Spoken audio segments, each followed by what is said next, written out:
Hello everyone, welcome to my YouTube channel.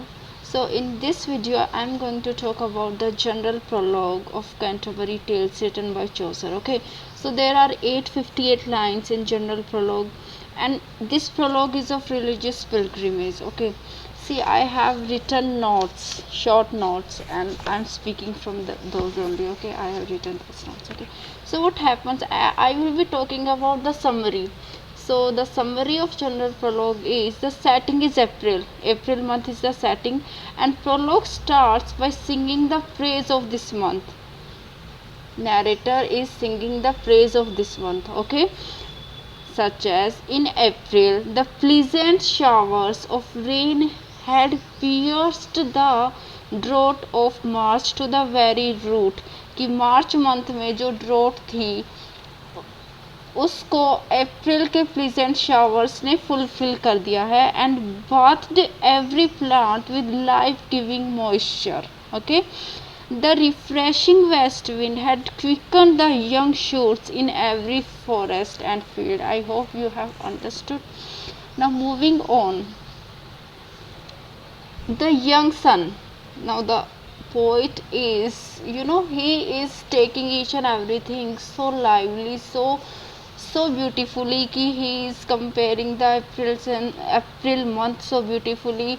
He is calling sun the young sun.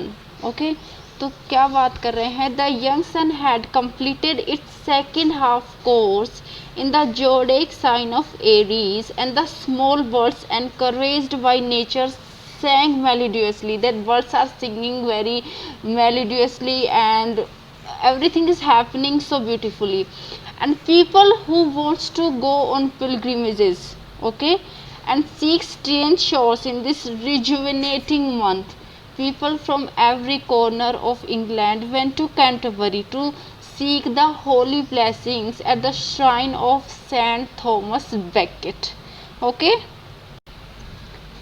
what happens is कि Chaucer or the narrator is sitting at the Tabard Inn in Southwark. Okay, and he was waiting for the next day to go on his pilgrimage to Canterbury. Means Chaucer is also going to Canterbury, and he is waiting for the next day कि next day he will go to Canterbury. So what happens is कि group of 29 pilgrims arrived at the inn. Okay, Chaucer is already sitting there, and a group of 29 pilgrims who are also going to Canterbury arrived at the inn, and Chaucer joins their group. Chaucer उनके group को join कर लेता है, and then the story starts.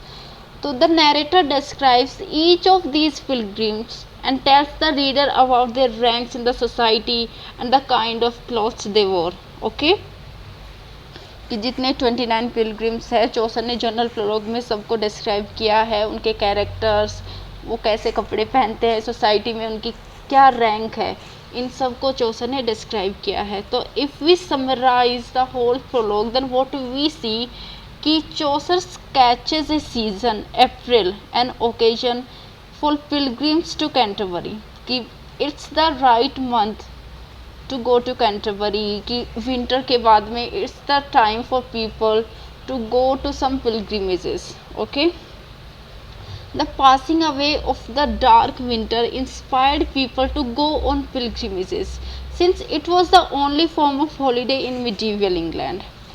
Now Chaucer also states his intention to describe the Canterbury pilgrims, but more importantly he declares his intention to state the social estate या फिर हम कहें rank of all the pilgrims. I have already told कि उसने सभी pilgrims की rank बताई है कि सोसाइटी में उनकी क्या रैंक है. So this prologue may be seen as a form of rank literature which enables Chaucer to paint a holistic picture of 14th century society. So that's all for today. I hope you have understood what I want to tell you, and in the next video I will be talking about all the characters of Canterbury Tales. I will be describing them, and thank you so much.